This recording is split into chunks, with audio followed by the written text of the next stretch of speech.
நான் ஒரு போட்டோ மட்டும் காட்டுறேன். நம்முடைய பிரஸ் நண்பர்கள் தயவு செஞ்சு நான் காட்டுற போட்டோவை கொஞ்சம் நீங்க தயவு செஞ்சு கொஞ்சம் ஜூம் பண்ணிக்கலாம்.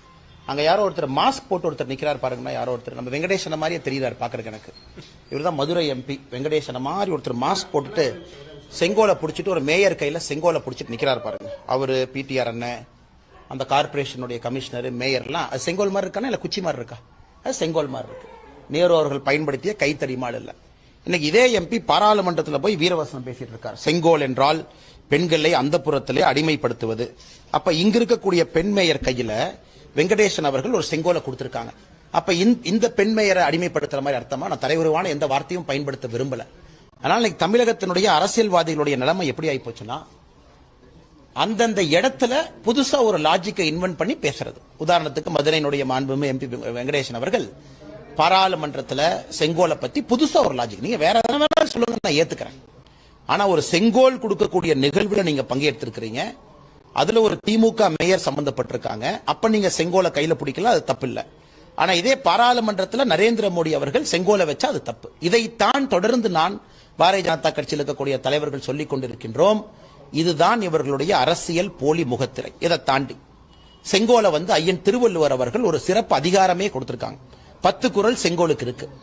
இன்னைக்கு திருவள்ளுவருக்கு சிலை கட்டிய ஊர் நம்முடைய ஊர். கலைஞர் ஐயா அவர்கள் திருவள்ளுவருக்கு ஒரு சிலை எடுத்திருக்கிறாங்க. ஏக்நாத் ரணதே அவர்கள் திருவள்ளுவருக்கு சிலை எடுக்கணும்னு முதல்ல சொன்னவங்க.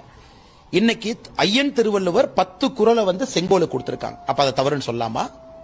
செங்கோலுடைய இறைமாட்சியை பத்தி பல தமிழ் இலக்கியங்கள் பேசியிருக்க, தவறுன்னு சொல்லாமா? ஆனா இன்னைக்கு அரசியல் லாபத்திற்காக நான் எப்பொழுதுமே சு வெங்கடேஷ் அவர்களுடைய எழுத்துக்களால் பெரிதும் ஈர்க்கப்பட்ட ஒரு மனிதன்.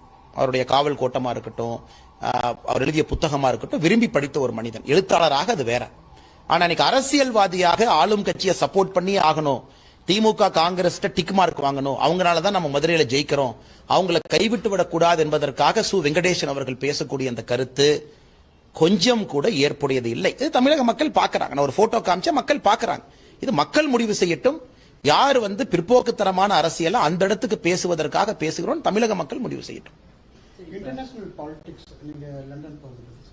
அண்ணா இந்த நேரம் வரும்போது பேசுறோங்க. அண்ணே நேரம் வரும்பொழுது பேசுறோம். நாள் இருக்கு, நேரம் இருக்கு. கட்சி அனுமதி கொடுக்கணும். ஒரு கட்சியில ஒரு உறுப்பினராக நான் இருக்கேன். கட்சி முதன்மையானது, கட்சி முக்கியமானது. கட்சி எல்லாமே அரசியல் சூழலை பார்த்து கட்சி ஒரு முடிவெடுக்கும். கட்சி அனுமதி கொடுக்கும் பொழுது நிச்சயமா அதை பத்தி நான் வெளிப்படையா பேசுறேன்.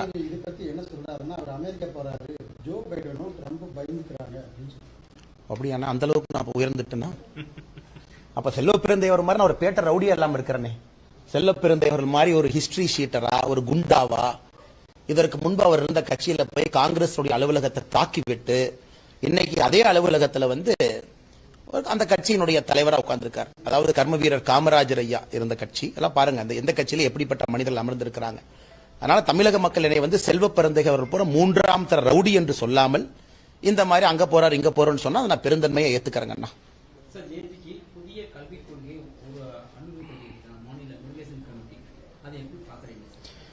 ஆனா ஒண்ணுமே இல்லை. நான் ஒரு கம்பேரிசன் கொஞ்ச நாள் உங்களுக்கு அறிக்கை வரும், கொஞ்ச நேரத்தில் நீங்க பாருங்க. அதாவது நம்முடைய புதிய கல்விக் கொள்கைக்கும் மாநில அரசு ஒரு குழு போட்டு அவர்கள் தயாரித்திருக்கக்கூடிய புதிய கல்விக் கொள்கைக்கும் நீங்க பாருங்க. குறிப்பா நாம் பேஜ் நம்பர் 13 4.11 நம்முடைய புதிய கல்விக் கொள்கை படிச்சீங்கன்னா முதலாக நாம் சொல்லுகின்றோம் 2020 புதிய கல்விக் கொள்கை அந்த ஆராய்ந்து கொண்டு வந்த பிறகு நம்முடைய தாய்மொழி தான் பிரதான மொழியாக பாடமொழியா இருக்கணும். நாம தான் சொல்றோம் முதலா. முதல் கல்விக் கொள்கையில் இல்ல, இரண்டாவது கல்விக் கொள்கையில் இல்ல. First education policy, second education policy, new education பாலிசியில் இருக்கு. தமிழக அரசு இத்தனை காலம் கழித்து விழித்துக் கொண்டு பேஜ் நம்பர் 1 தமிழக அரசினுடைய ஸ்டேட் எஜுகேஷன் பாலிசியில் அதையே சொல்றாங்க. டெக்னாலஜி நம்முடைய மத்திய அரசினுடைய புதிய கல்விக் கொள்கை பேஜ் 40 13.2 அதை பாத்தீங்கன்னா எல்லா கிளாஸ் ரூம்லயும் லேட்டஸ்ட் டெக்னாலஜி இருக்கணும். அது அரசு பள்ளியாக இருந்தாலும் தனியார் பள்ளியாக இருந்தாலும் அதுதான் புதிய கல்விக் கொள்கையினுடைய ஆரம்ப புள்ளிங்கிறோம். இன்னைக்கு மாநில அரசு பக்கம் 12ல டெக்னாலஜியை கொண்டு வரணும்னு அவங்க பேசுறாங்க. அடுத்து இன்க்ளூசிவ் எஜுகேஷன், அதாவது எல்லோரையும் இணைத்து கொண்டு வரணும். யாருக்கும் கல்வியில தடை இருக்கக்கூடாது. கிராமமாக இருந்தாலும் நகரமாக இருந்தாலும் எல்லோருக்கும் இன்க்ளூசிவ் எஜுகேஷன் பேஜ் 24 6.1 புதிய கல்விக் கொள்கை. மாநில அரசு பக்கம் 23 இதே point. Emphasis on critical thinking. சும்மா ஒரு விஷயத்தை படிச்சு வாந்தி எடுத்து எக்ஸாம் எழுதாம செயல்திறன் இருக்கக்கூடிய கல்வியா இருக்கணும் அப்படிங்கிறது கிரிட்டிக்கல் திங்கிங். பக்கம் 12 4.5 சொல்றோம். கரிக்குலத்தை மாத்துங்க, கண்டென்ட்டை மாத்துங்க, கிரிட்டிக்கல் திங்கிங் எம்பசைஸ் பண்ணுங்க. இன்னைக்கு பேஜ் நம்பர் 7ல இதே மாநில அரசினுடைய புதிய கல்விக் கொள்கையினுடைய டீம் ப்ரோமோட்டிங் கிரிட்டிக்கல் திங்கிங் பயன்படுத்துறாங்க. அடுத்து லைப்ரரி. மத்திய அரசுடைய புதிய கல்விக் கொள்கை பேஜ் நம்பர் 52 21.9. அதடுத்து பாத்தீங்கன்னா இன்னைக்கு நாம லைப்ரரி எப்படி இருக்கணும், எந்த இடத்துல கொண்டு வரணும், பப்ளிக் லைப்ரரியை ஸ்ட்ரென்தன் பண்றோம், புத்தகங்கள் இருக்கணும், குழந்தைகளுக்கு புத்தகம் வாசிக்கக்கூடிய பழக்கத்தை கொண்டு வரணும். நாம பேஜ் நம்பர் 13 மாநில அரசினுடைய ஸ்டேட் எஜுகேஷன் பாலிசி, லைப்ரரி எல்லா இடத்தையும் கொண்டு வரணும், இனிஷியேட்டிவ் பண்ணணும். அடுத்து அலுமினி என்கேஜ்மெண்ட். ஒரு கல்லூரியில ஒரு ஸ்கூல்ல படித்த மாணவர்கள் அரசு பள்ளி தனியார் பள்ளியில எத்தனை ஆண்டு காலம் படித்திருந்தாலும் அவங்களை என்கேஜ் பண்ணி தொடர்ச்சியா நாம என்கேஜ்மெண்ட்ல வச்சிருக்கணும். நம்முடைய புதிய கல்விக் கொள்கை பக்கம் 11 3.7. மாநில அரசினுடைய கல்விக் கொள்கை பக்கம் 14. அடல்ட் எஜுகேஷன், அதாவது அடல்ட் எஜுகேஷன் சென்டர் ஏஇசி அப்படிங்கிற வார்த்தையை புதிய கல்விக் கொள்கையில மத்திய அரசு பயன்படுத்தி இருக்கிறாங்க. இது குறிப்பாக வொகேஷனல் ட்ரைனிங் எல்லா இடத்துலயும் இது இருக்கணும் அப்படின்னு. அதே அடல்ட் எஜுகேஷனை பக்கம் 15ல மாநில அரசினுடைய கல்விக் கொள்கை சொல்றாங்க. ஜெண்டர் ஈக்குவாலிட்டி, கல்வியை பொறுத்தவரை எல்லோரும் சமம் என்பதுல மத்திய அரசினுடைய புதிய கல்விக் கொள்கை பக்கம் 28 6.2 நம்ம சொல்றோம். பயாஸ் இருக்கக்கூடாது, ஸ்டீரியோடைப் இருக்கக்கூடாது, ஜாதி இருக்கக்கூடாது, மதம் இருக்கக்கூடாது, ஆண் பெண் என்கின்ற ஒரு பாகுபாடு இருக்கக்கூடாது. அதையே பக்கம் 16ல மாநில அரசினுடைய கல்விக் கொள்கை சொல்றாங்க. அடுத்து மைக்ரண்ட் லேபரர்ஸ், ஊர் விட்டு ஊர் வரக்கூடிய மைக்ரண்ட் லேபரர்ஸா இருந்தாலும் கூட அந்தந்த இடத்துல இருக்கக்கூடிய பள்ளிகளுக்கு அவர்கள் குழந்தைகளுக்கும் முன்னுரிமை கொடுக்கணும். பக்கம் 10 3.2 புதிய கல்விக் கொள்கை. அதே போல பாத்தீங்கன்னா மாநில அரசினுடைய பக்கம் 23ல மைக்ரண்ட் லேபரருக்கான சில்ட்ரன் எஜுகேஷனை பத்தி சொல்றாங்க. ஸ்போர்ட்ஸ், புதிய கல்விக் கொள்கை மத்திய அரசு பக்கம் 12 4.8ல நம்ம ஸ்போர்ட்ஸ் பத்தி எம்பசிஸ் கொடுத்திருக்கோம். மாநில அரசு பக்கம் 14 29. ஆனா இதுல இருவருக்கும் இருக்கக்கூடிய பிரச்சனை என்ன? உருது ஸ்கூல்ஸை பத்தி மாநில அரசினுடைய கல்விக் கொள்கை என்ன சொல்றாங்கன்னா, நிறைய உருது பள்ளிகளை ஆரம்பிங்க. ஒரு பக்கம் ஹிந்தி வேண்டாங்கிறாங்க, ஒரு பக்கம் உருது வேண்டாங்கிறாங்க. ஆனா உருது பள்ளிகள் வேண்டும் என்று மாநில அரசினுடைய கல்விக் கொள்கை கொண்டு வந்திருக்கக்கூடிய டீம் சொல்றாங்க. இன்னொன்னு மைனாரிட்டிகளுக்கான ஸ்பெஷல் கன்செஷன், அதை மாநில அரசு எம்பசைஸ் பண்ணிருக்காங்க. இதையெல்லாம் தாண்டி இன்னொன்னு பாருங்கன்னா, மதராசால படிக்கக்கூடிய டிகிரியை டிஃபென்ஸ், சிவில், பேங்கிங் எக்ஸாமினேஷன்ல அங்கீகாரம் கொடுங்க. மதராசால படிக்கக்கூடிய கல்விகளை, மதராசால இருக்கக்கூடிய சிலபஸ அங்கீகாரம் கொடுத்து அவங்க டிஃபென்ஸ் பரீட்சைக்கு, சிவில் பரீட்சைக்கு, பேங்கிங் பரீட்சைக்கு அந்த டிகிரி அத்தரைஸ் பண்ணணும்னு மாநில அரசினுடைய கல்விக் கொள்கை சொல்றாங்க. நான் சொல்றதெல்லாம் மக்களுக்கு புரியட்டுங்கண்ணா. அடுத்தது இன்னைக்கு கோச்சிங் சென்டர். இன்னைக்கு நம்முடைய மாநில அரசினுடைய கல்விக் கொள்கை என்ன சொல்றாங்கன்னா, கோச்சிங் சென்டர் நம்ம பேன் பண்ணணும் அப்படிங்கிறாங்க. கோச்சிங் சென்டர் இருக்கக்கூடாது, கோச்சிங் சென்டர் இல்லாம நம்ம பேரலா இருக்கக்கூடியதெல்லாம் நம்ம தடை பண்ணணும் அப்படின்னு சொல்லி ஒரு பாயிண்ட் சொல்லியிருக்காங்க. அதையெல்லாம் தாண்டி இன்னைக்கு பாருங்கன்னா, இதுதான் அல்டிமேட். இது அல்டிமேட். மாநில அரசினுடைய கல்விக் கொள்கையில சொல்றாங்க, கோஸ்டல் ரீஜன்ல படிக்கக்கூடிய குழந்தைகள் போட்டை பத்தி தெரிஞ்சுக்கணுமா, ஷிப்பை பத்தி. அதே மாதிரி அவங்களுக்கு வேற வேற எக்ஸாமினேஷன் இருக்கணும், நேவலை பத்தி தெரிஞ்சுக்கணும், நாட்டிக்கல் பாசிபிலிட்டியை பத்தி தெரிஞ்சுக்கணும். அதனால கோஸ்டல் உள்ள படிக்கக்கூடிய குறிப்பா மீனவர் சமுதாய குழந்தைகளுக்கு கடல் பத்தி எல்லாம் சொல்லிக் கொடுக்கணும். இதனால கிரிட்டிக்கல் திங்கிங் வளரும். இதை 11வது கிரேட்ல கொண்டு வரணும். அப்பதான் 9வது கிரேட்ல யாரும் வெளியே போக மாட்டாங்க. இது பேரு குலக்கல்வி இல்லையானா? அதாவது புதிய கல்விக் கொள்கையில நாம சொன்னா இது பேரு குலக்கல்வி. இதே மாநில அரசினுடைய கல்விக் கொள்கையில கோஸ்டல் கடல் சார்ந்த பகுதியில் இருக்கக்கூடிய குழந்தைகளுக்கு 11ஆம் வகுப்புல கப்பலை பத்தி சொல்லிக் கொடு, நாட்டிக்கல் சொல்லிக் கொடு, கடலை பத்தி சொல்லிக் கொடு நம்ம சொன்னோம்னா அது குலக்கல்வி இல்லையாமா? இத்தனை முரண்பாடுகளை கொண்டு மத்திய அரசு கொண்டு வந்திருப்பது அப்படியே கட்டு காப்பி பேஸ்ட் பண்ணி மதராசா கொடுத்திருக்கக்கூடிய சிலபஸ் ரெகனைஸ் பண்ணு, மைனாரிட்டி ஸ்கூலுக்கு ஸ்பெஷல் கன்செஷன் கொடு, அதை லோக்கல் பாடி. இதை பாருங்க, private schools except schools run by minorities can form school management committee. Minority பள்ளிகளுக்கு மட்டும் ஏன் ஸ்கூல் மேனேஜ்மெண்ட் கமிட்டி இல்ல? எல்லா பள்ளிகளுக்கும் ஸ்கூல் மேனேஜ்மெண்ட் கமிட்டி இருக்கு. அது லோக்கல் பாடி கண்ட்ரோல்ல வரணும். உதாரணத்துக்கு உங்களுடைய பஞ்சாயத்தோ உங்களுடைய கார்பரேஷன் கண்ட்ரோல்ல வரணும். ஆனா மைனாரிட்டி நடத்தக்கூடிய பள்ளிக்கூடங்கள் இருக்கக்கூடிய ஸ்கூல் மேனேஜ்மெண்ட் கமிட்டி அதற்கு கீழே வரக்கூடாதுன்னா என்ன அர்த்தம்? ஒரு பக்கம் நாம அனைவரும் சமம்ங்கிறோம், மதம் ஜாதி இல்லைங்கிறோம். மைனாரிட்டி கம்யூனிட்டிக்கு இருக்கக்கூடிய கன்செஷன் நம்ம கொடுக்கிறோம், அரசியலமைப்பு சட்டத்தில் இருக்கு.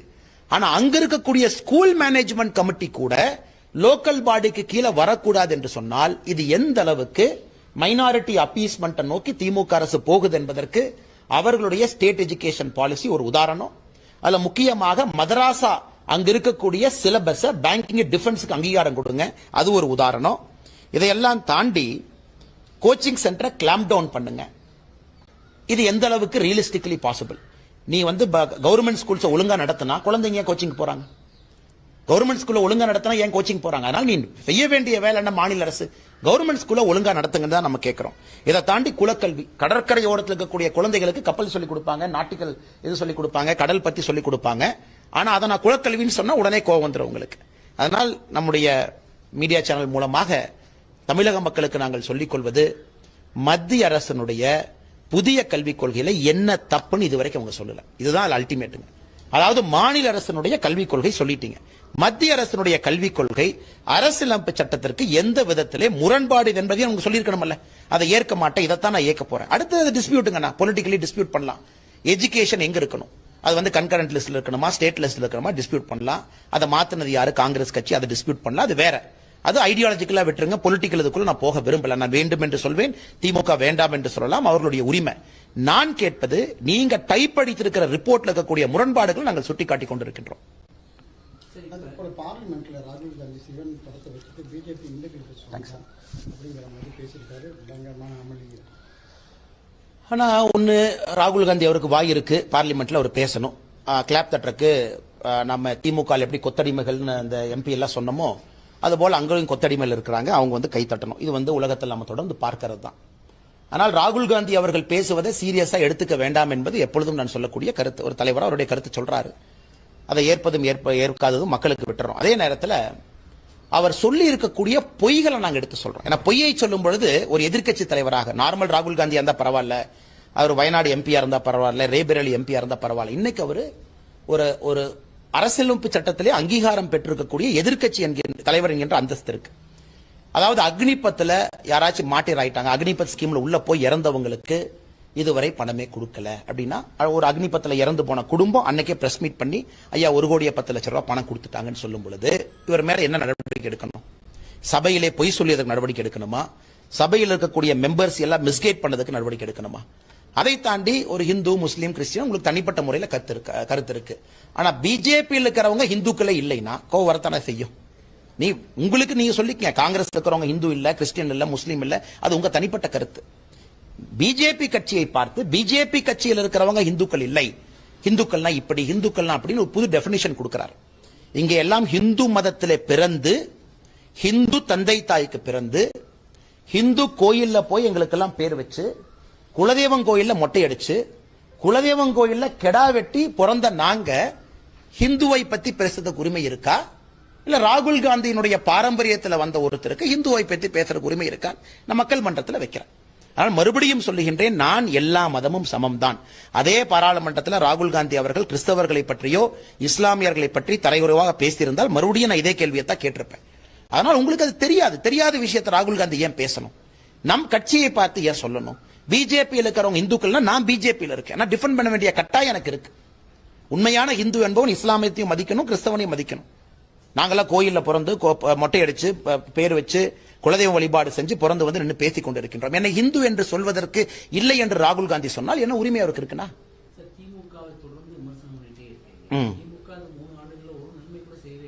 எங்கண்ணே நிறைய நன்மை செஞ்சிருக்காங்க. டாஸ்மாக் ஓபன் பண்ணாங்க, கள்ளச்சாராய வித்தாங்க, கமிஷன் அடிக்கிறாங்க, எவ்வளவு நன்மை பண்ணிருக்காங்க. நன்மைகள் எவ்வளவு பண்ணிருக்காங்க, எத்தனை இடத்துல பண்ணாமையா இருந்திருக்காங்க. ஆட்சிக்கு வந்த பிறகு 2.5 வருஷத்துல விலைவாசி எந்த அளவுக்கு உயர்த்தி இருக்கிறாங்க.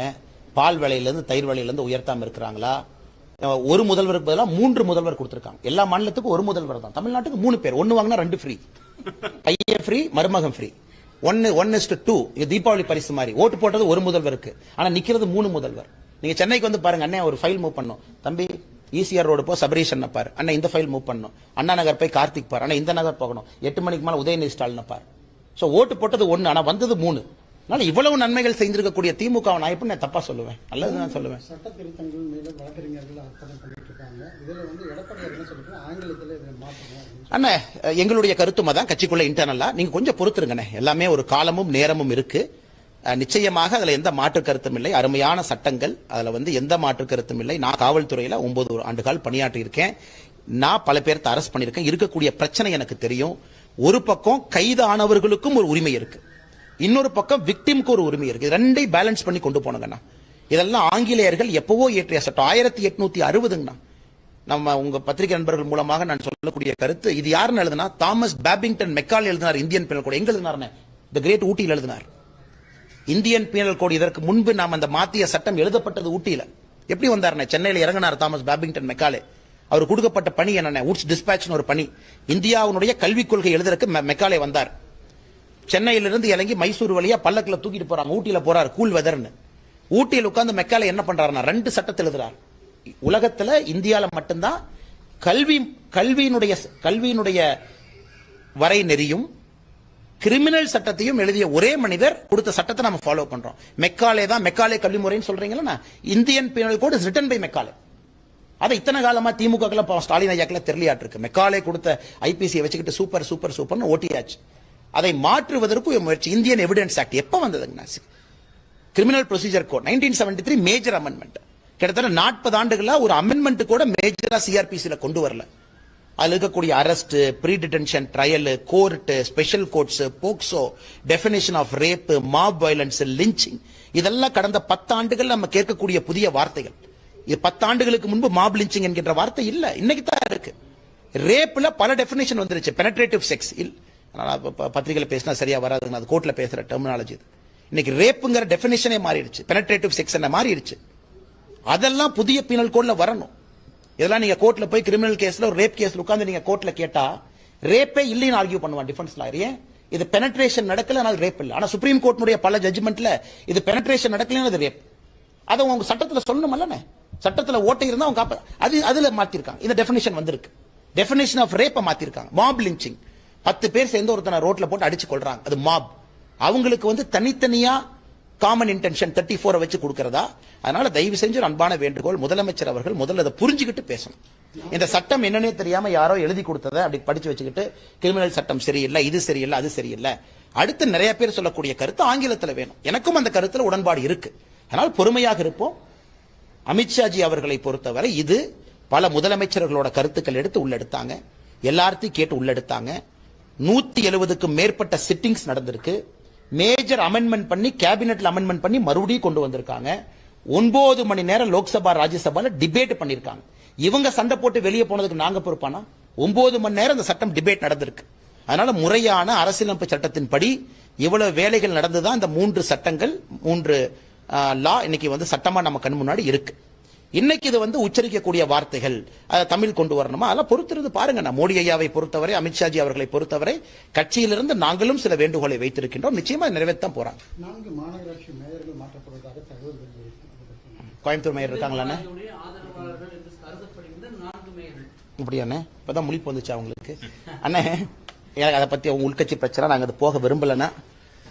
ஜனகணமன தெரியாத மேயரு, ஒரு பேரா தமிழ்ல படிக்க தெரியாத மேயர்.